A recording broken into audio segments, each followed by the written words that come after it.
그리고 두 번째 이슈, 일본 증시의 34년 전 최고가 도전에 대해서 말씀을 드릴 건데요. 34년 전에 1989년 12월 달에 가장 일본의 증시가 니케이 225 지수가 가장 높았을 때가 38,957이었습니다. 근데 지금 일본 증시가 미친 듯이 올라간다고 그렇게 난리를 치는데도 고작 고점이 36,580 정도밖에 안 됐어요. 그래서 고점까지 아직도 여전히 7% 정도를 남겨두고 있는 상황이고요. 저는 이제 왜 어떻게 1980년대에 어떻게 이렇게 높아졌었나에 대해서 이미 들으신 분들도 많으시겠지만 한 번 더 말씀을 조금 드리려고 합니다. 이렇게 또 이렇게 왜 올랐냐에 대해서 얘기를 드리려면 또 이거에 대한 역사가 좀 말씀드릴 필요가 있거든요. 그러기 위해서 말씀을 좀 드리는 것도 있으니까 한번 들어보시면 좋을 것 같아요. 그리고 또 일본의 금융 역사는 좀 매우 중요한 우리가 이제 우리의 금융을 이해하기 위해서도 매우 중요한 역할을 하고 있으니까요. 그래서 이게 지금 미국과 일본의 정체성을 단면적으로 좀 보여주는 사진이다라고 좀 말씀을 드릴 수가 있거든요. 그러니까 그냥 주차장에 차를 세워놓은 거예요. 미국 주차장에. 그리고 얘는 일본 차고 얘는 미국 차입니다.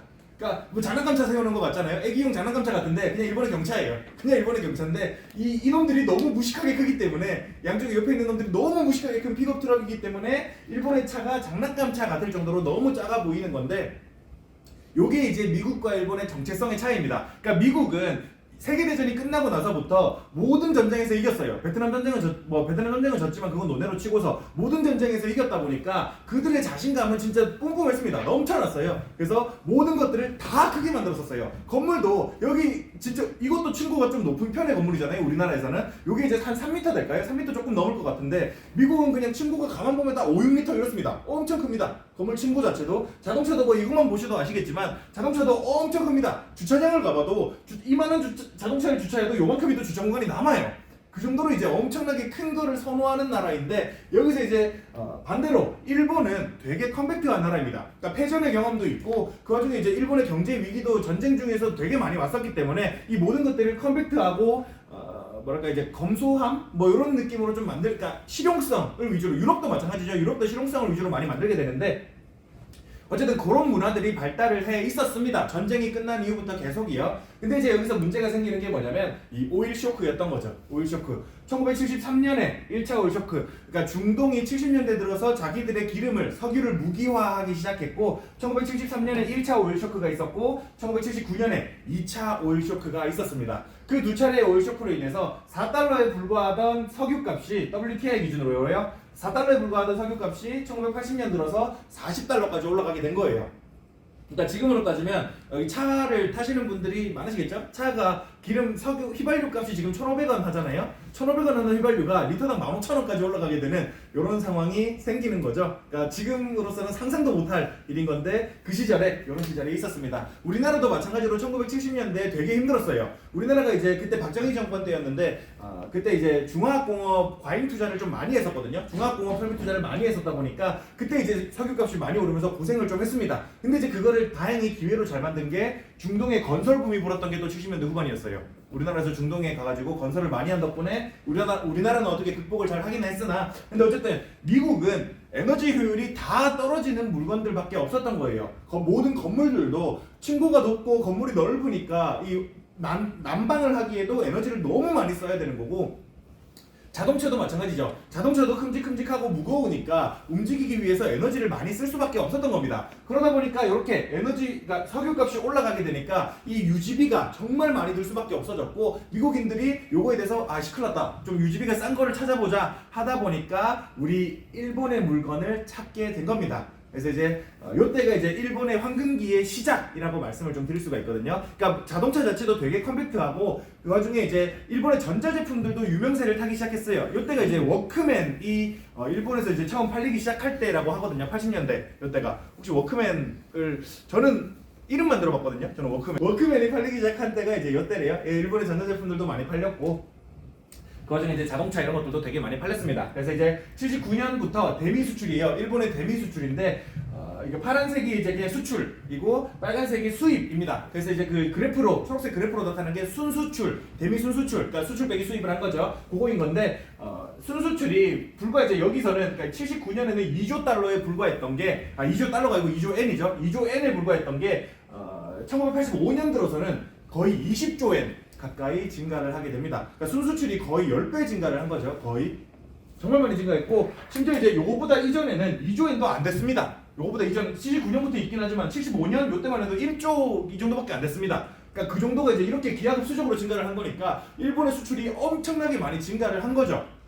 근데 이제 여기서 문제가 생기는 게 뭐냐? 그러니까 일본은 이제 무역이 정말 잘 나갑니다. 무역이 정말 잘 나가고 장사를 잘하게 되고 돈을 그 제조업 회사들이 돈을 좀 벌기 시작합니다. 근데 이제 문제는 미국 기업들이 돈을 못 벌게 되는 거예요.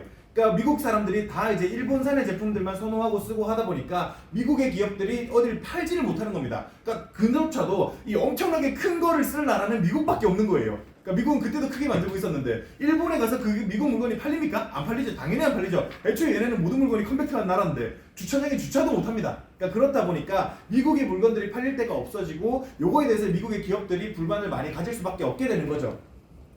요것도 이제 일본의 자동차 판매량이에요. 1975년에 50만 대 조금 넘게 팔리던 게 1985년 들어서는 250만 대까지 증가를 하게 될 정도로 엄청나게 자동차 판매량이 증가를 했고 요 말인즉슨 미국의 자동차 판매량은 자국 자동차 판매량은 감소했다라고밖에 볼 수가 없는 거죠. 그래서 일본의 엄청난 판매량 증가에 따라서 이 미국 정부는 이제 국민들이 이제 되게 불만이 많았었어요. 그러니까 야 우리 기업들도 좀 팔아야 되는데 우리 기업이 못 파니까 이 문제가 되고 있지 않냐? 다른 해외 기업들이 이렇게 우리한테 자꾸 팔고 있는데 이거 지금 말이 되는 거냐?라는 이야기가 지속적으로 정치적인 압박으로 다가오게 되자 미국 정부는 이제 움직이기 시작을 합니다.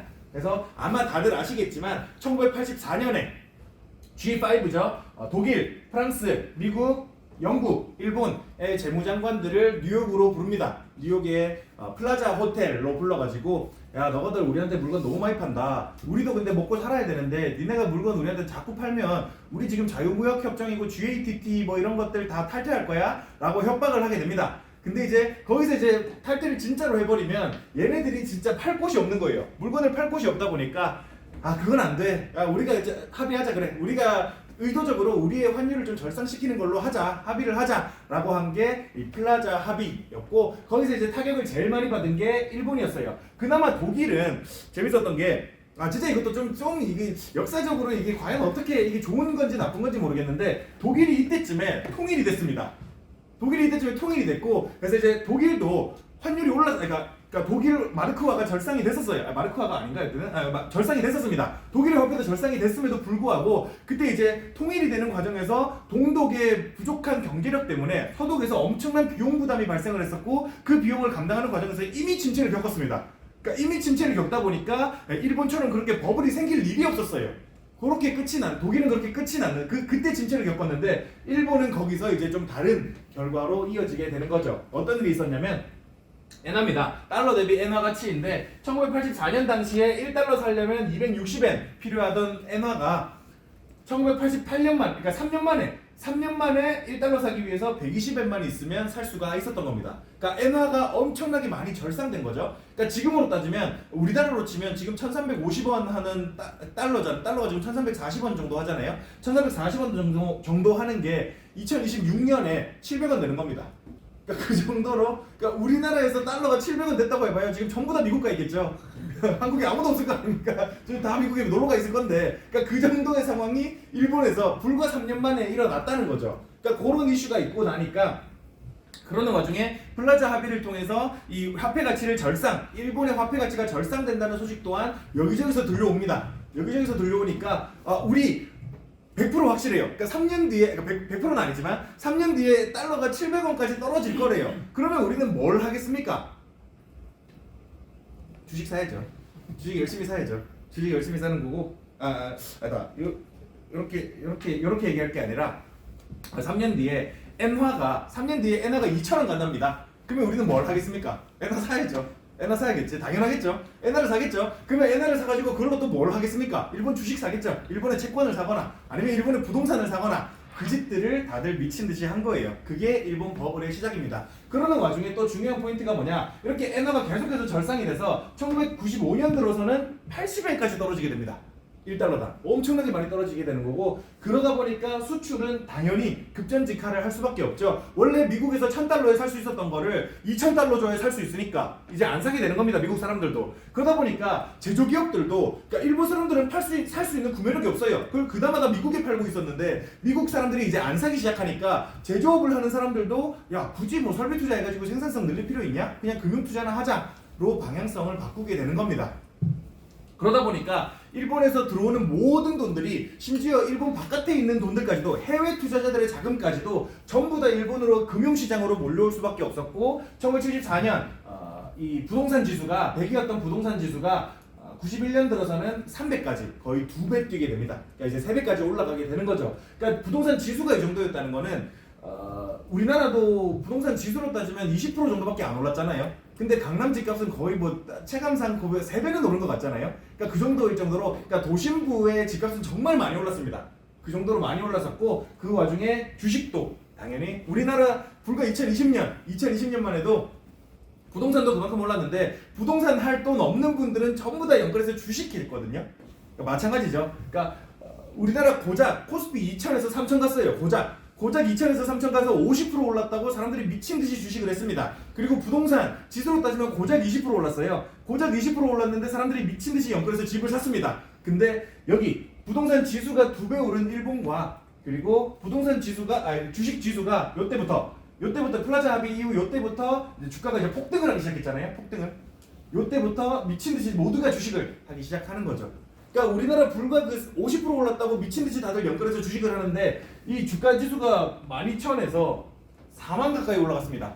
그러면 거의 한 3배 넘게 뛴 거잖아요. 3배 넘게 뛰는 환경에서 주식을 안 하고 배길 수가 있었겠냐는 거죠. 그러니까 이제 전 국민이 여기서 이제 주식을 하게 됐었고, 그러는 와중에 또 재밌는 거는, 제가 이제 사진을 넣지는 않았는데, 일본의 중앙은행이 이제 요때 수출이 안 되기 시작하고 유동성이 축소된다라고 느끼니까, 이제 경기가, 이제 실물 경제가 침체가 온다라는 생각이 드니까, 수출이 안 되니까 침체가 온다라는 생각이 드니까 금리를 낮췄습니다. 금리를 낮춰가지고 요때 이제 유동성을 급격히 공급을 했어요. 그렇게 급격히 공급을 하다 보니까 여기 기하급수적으로 오르죠. 여기 유동성 공급을 하면서 여기도 주가가 여기서부터 급격히 오르죠. 여기 이제 금리를 낮추면서 유동성 공급을 했던 거를 얘기하는 거고, 그래서 제가 이제 재작년 이맘때쯤에 샤워실의 바보들이라는 얘기를 한 적이 있었거든요. 아마 그때 계셨던 분들은 아마 그걸 들은 기억이 나실 텐데, 그러니까 이제 샤워실에서 물을 틀었다가, 그러니까 차가운 물로 옮겼다가 뜨거운 물로 옮겼다가 하는 것들, 처음에 물 틀었는데 너무 차가운 물 나와서 뜨거운 물로 급격히 돌렸는데 너무 뜨거운 물이 나오니까 또 급격히 차가운 물로 돌리고, 이런 것들이 이제 샤워실의 바보들이라고 얘기를 하고, 경제 정책에 있어서도 정책 담당자들이 좀 기다릴 줄을 알아야 되는데, 이 상황을 지켜보면서 어떻게 돌아가나를 지켜볼 줄 알아야 되는데, 그걸 못 지켜보고 급격히 움직이는 것들을 이 샤워실의 바보들이라고 얘기를 많이 하게 되는데, 어쨌든 이때 이제 금리를 인하하면서 유동성을 급격히 공급을 했고, 반대로 이제 여기서는 금리를 인상을 합니다. 이제 일본 은행 입장에서도 야, 유동성 말이 되냐? 주식이 이렇게 오르는 게 말이 되냐? 이거 좀 이상하다, 아닌 것 같다라고 해서 유동성을 급격히 회수를 하게 되면서 일본의 버블이 엄청나게 빠르게 붕괴되기 시작했던 거죠. 그래서 붕괴되기 바로 전에 88년 당시에 주식 시가총액을 정리한 표입니다. 이게 이제 일본에서냐? 아닙니다. 전 세계 시가총액이에요. 전 세계 시가총액인데, 뭐 올해 들으신 분들은 이미 다 아시는 내용이겠지만 전부 다 일본 기업입니다. 일본 기업이고, 주로 이제 은행이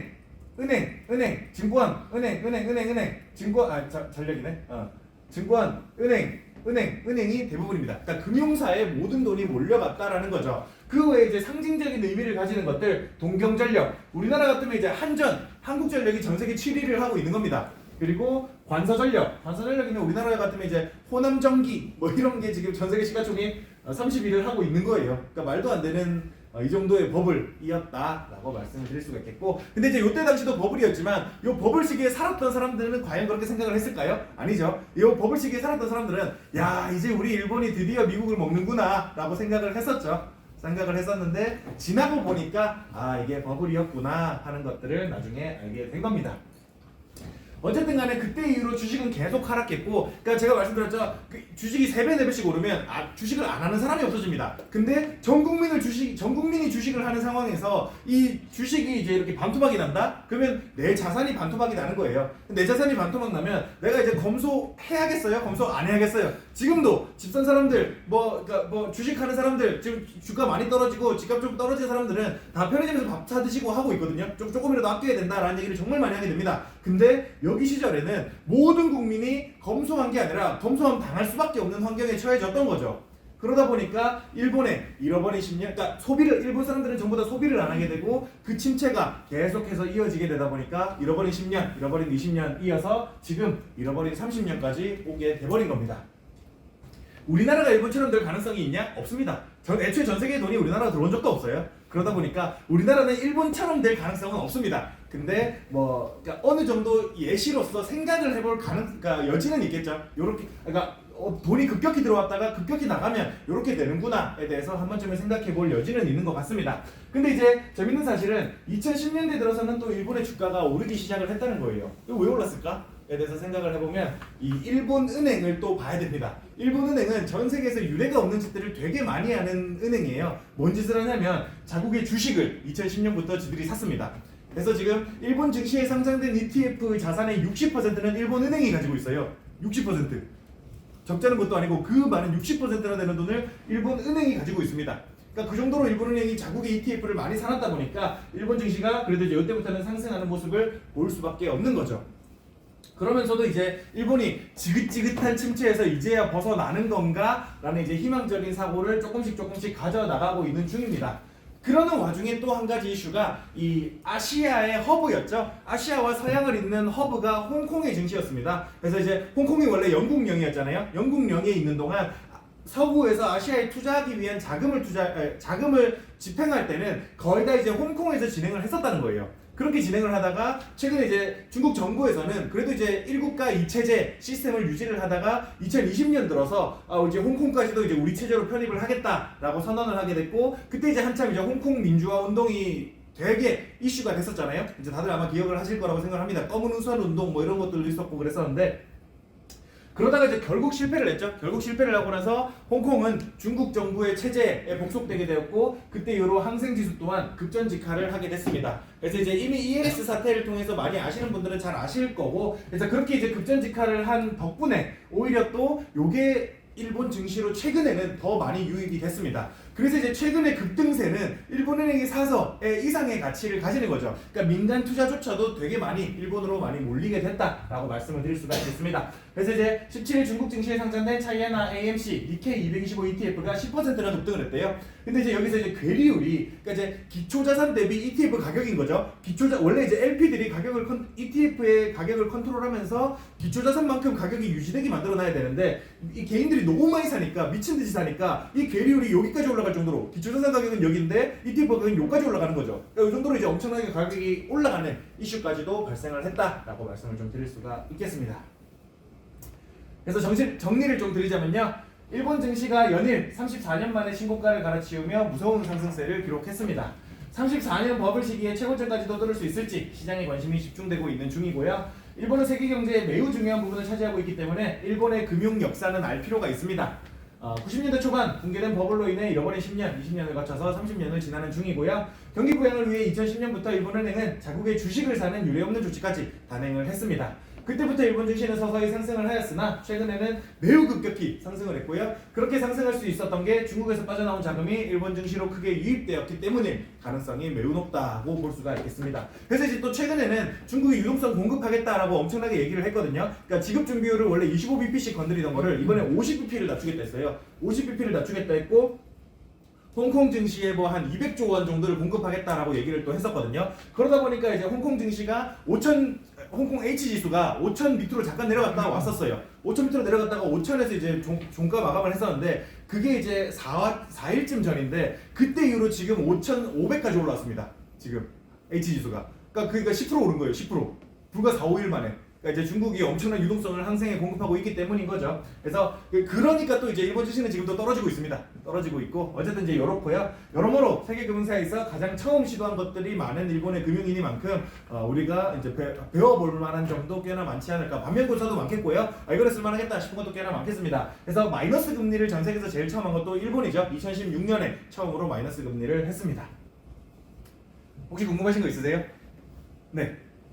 올해 2024년 일본의 흐름은 어떻게 생각하십니까? 저는 계속 좋을 것 같아요. 그러니까 이제 최근에 이제 또 홍콩 상해 증시가 올랐잖아요. 그러니까 이것도 이제 그냥 단기적인 유동성 공급으로 인한 그 호재로 이제 유입됐다고 보고 있고, 근데 이제 유동성을 공급했을 때 그게 생산성 증가로 이어지면 괜찮아요. 근데 아까 제가 이제 일본의 역사에서 말씀드렸지만 생산성 증가로 이어지지 않으면 그게 버블이 되는 거거든요. 그러니까 버블이 되다 보니까 버블은 어쨌든 붕괴할 수밖에 없다는 거죠. 근데 지금 버블이 붕괴되기 너무 좋은 환경에 있는 거예요. 중국의 사회 자체가. 홍콩 부동산 시장도 그렇고 베이징도 그렇고 부동산 시장만 봐도 지금 블랙록에서 그 베이징 어디 상해에다가 건물 사놓은 거를 자기들이 산 가격에 30% 하락해서 매물 내놨거든요. 근데 안 팔려요.